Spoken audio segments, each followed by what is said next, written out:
Excuse me. Are you Warren Redfellow? Yeah, that's right. I'm so sorry for your loss. Thanks. I'm not sure I am. Not sure I know your name. I'm Beckett. Mary's son. I'm your nephew. You're fucking with me.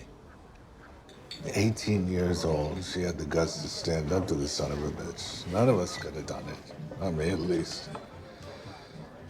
I should have kept in better touch. Been part of her life, part of your life.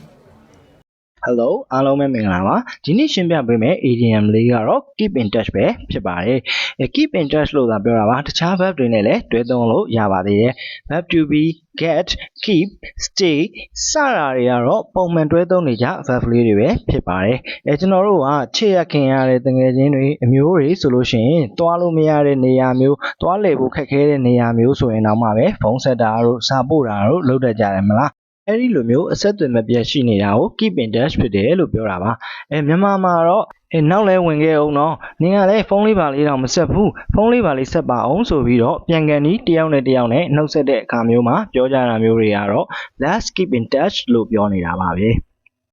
ရုပ်ရှင်ထဲမှာတော့ Beckett ကအတူပါမှာ Warren Redfellow ဆိုတဲ့သူ့ရဲ့ဦးလေးကိုတွားနှုတ်ဆက်တာပေါ့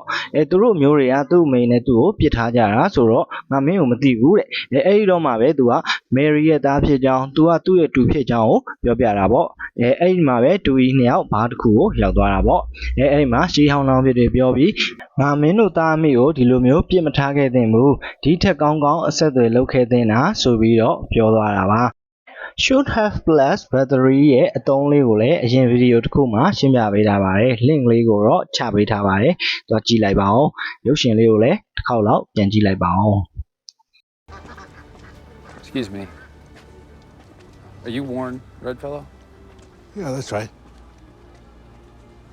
I'm so sorry for your loss. Thanks. I'm not sure I am.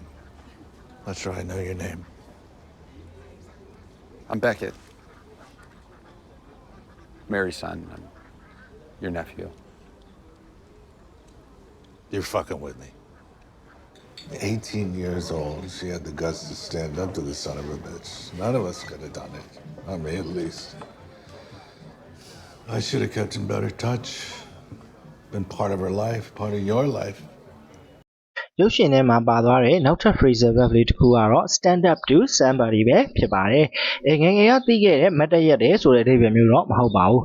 တယောက်ယောက်ကကိုယ်ကိုမဟုတ်ကဟုတ်ကတွေလာပြောတာမျိုးမဟုတ်ကဟုတ်ကလာလောက်တာမျိုးအနိုင်ကျင့်တာမျိုးတွေကိုငြိမ်မခံမဲနဲ့ပြန်ပြောတယ်ပြန်လုပ်တယ်ဆိုတဲ့အဓိပ္ပာယ်မျိုးပါဒီရုပ်ရှင်လေးထဲမှာတော့ Mary က16နှစ်ပဲရှိသေးပေမဲ့သူ့ဖေကကိုဝင်ဖျက်ချခိုင်းတာကိုနားမထောင်မဲနဲ့ဂလန်ကစံလုပ်ရဲတဲ့တတိရှိတယ်ဆိုပြီးတော့သုံးသွားတာပါဒီနေ့ဗီဒီယိုလေးကတော့ဒီလောက်ပါပဲကျေးဇူးတင်ပါတယ်